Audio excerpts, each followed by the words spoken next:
guys, Layna here. Welcome back to my channel. This channel is all about my recovery from anorexia. Today's video was actually requested, well, I won't say requested, I put a list of videos and you guys voted to see which ones were your top ones and which ones were the bottom ones. So today's video is going to be small ways you can start to fight your eating disorder. I have a list of 10 different ways that I use to fight my eating disorder. So without further ado, let's get right into it. Okay guys, so first off, I got my little list here because I can never remember things, so gotta have a list. Alright, so the first one is stop weighing.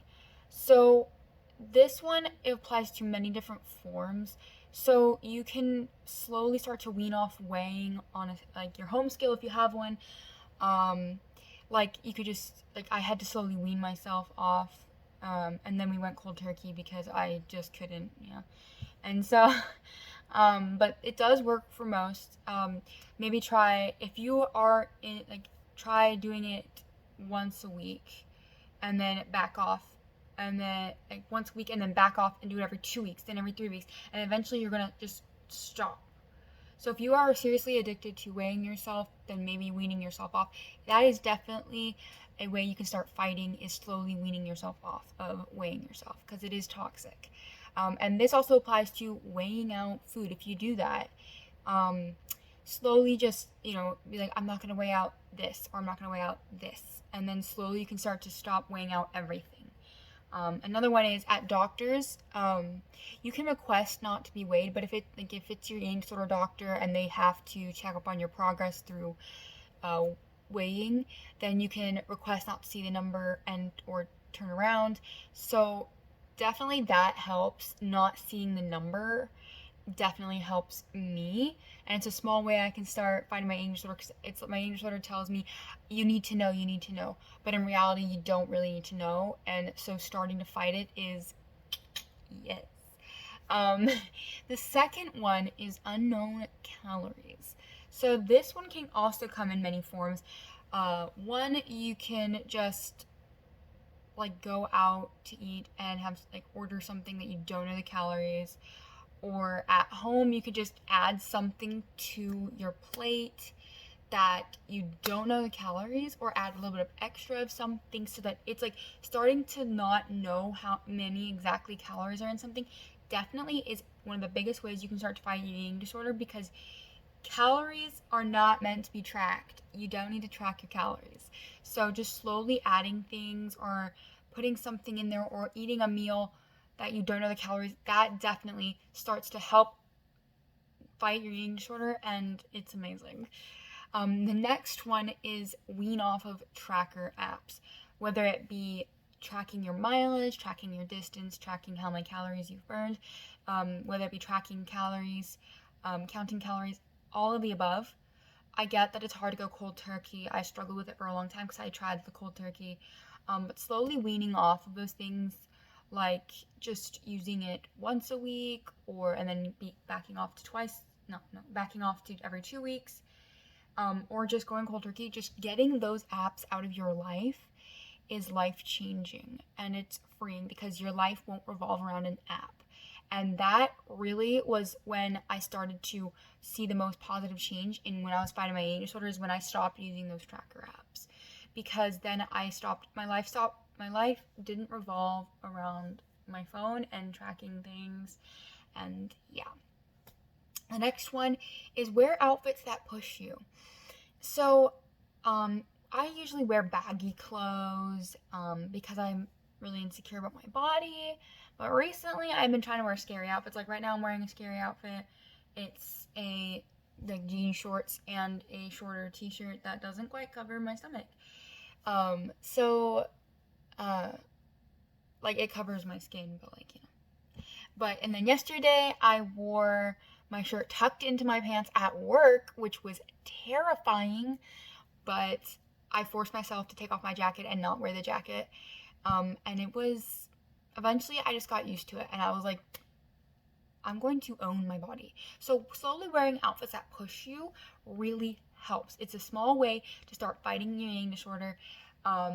whether it be, you know, wearing a tank top, whether it be wearing shorts, whether it be wearing a tighter t-shirt, or whatever it is, just do it, because fighting your eating disorder in that way is so good. It's also fighting body dysmorphia at the same time. So it's like 2 in 1. It's like amazing. So that's another way that you can start fighting your eating disorder.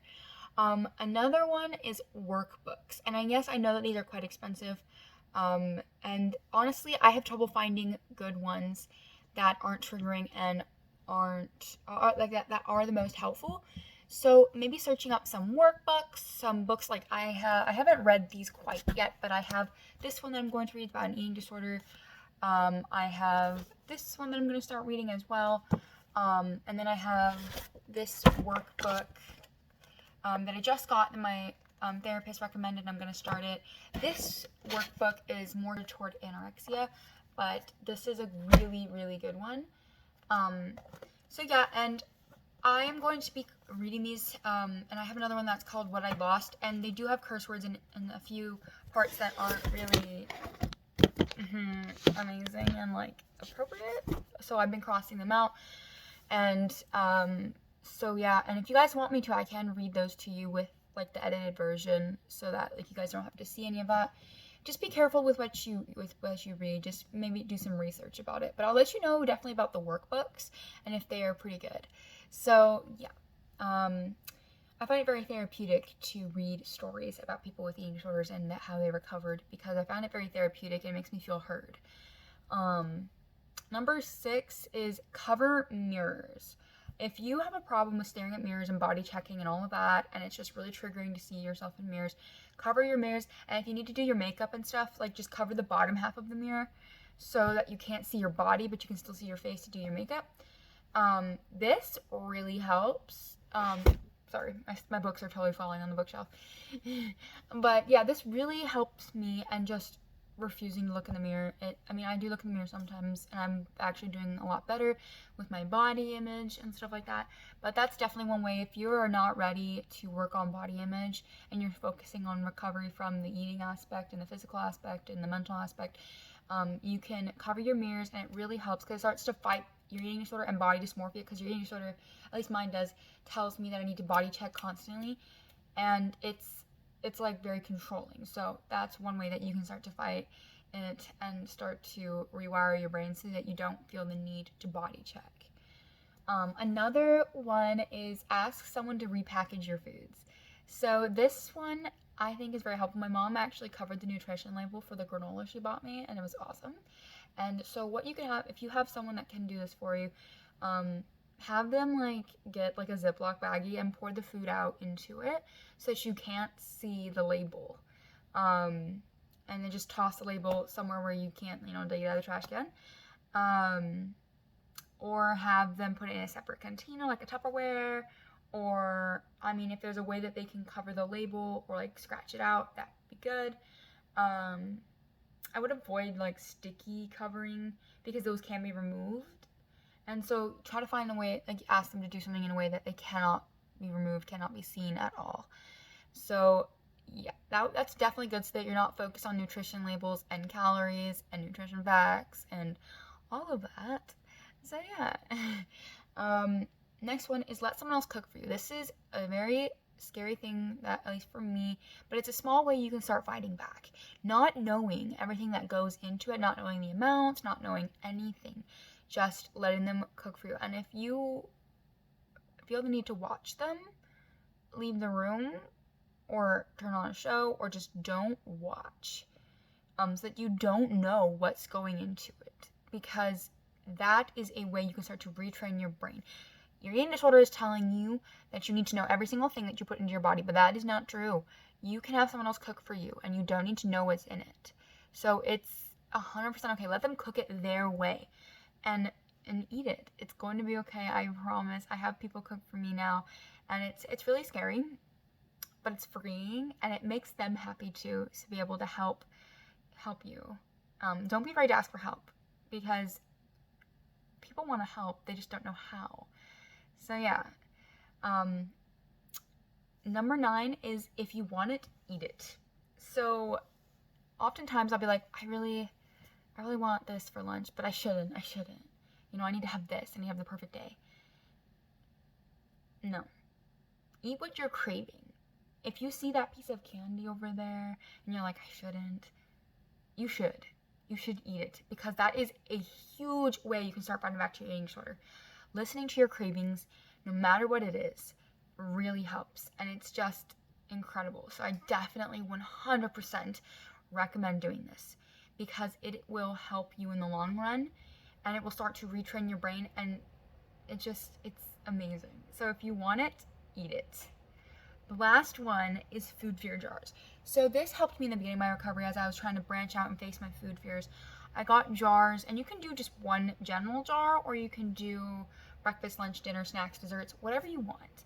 Just put on pieces of paper your food fears, and then put them in the jar, and then you can pull one out once a week, twice a week, every day, how much ever you want, but just make sure you're actively doing it. And face those food fears. And if you find out that you have more food fears, keep adding them to the jar, you know, and just face your fears slowly. And sometimes it may take refacing that fear multiple times for it to not be so scary, and that's totally okay. Face it as many times as you need. But this is one way that you can start fighting back. It doesn't have to be all big gestures. You can do small gestures, small little things. Everything adds up to one thing: fighting your eating disorder. All the little things will stack up and fight back, and it will just push over the eating disorder and be like, go bye-bye. So yeah, just fight however you can. You may think that it's too small or it won't matter, but it will matter, and fight back any way you can, because at the end of the day, your eating disorder is not your friend. It's your enemy, and it's trying to kill you. And fighting back is the one way that you can find your freedom. So yeah, thank you so much for watching. I hope these helped you guys. I really hope that you guys can apply these and use them and that they help. Here's my Instagram. I post there a lot. It's my recovery account. Here is my TikTok. I don't post there as much, but I'll put it in here anyway. Thank you so much for watching, guys. Don't forget to like and subscribe and hit the notification bell so you guys get notified when I post a new video. I hope you guys have a fantastic day. Keep kicking eating disorder butt, guys, and I love you guys so much. Bye, guys.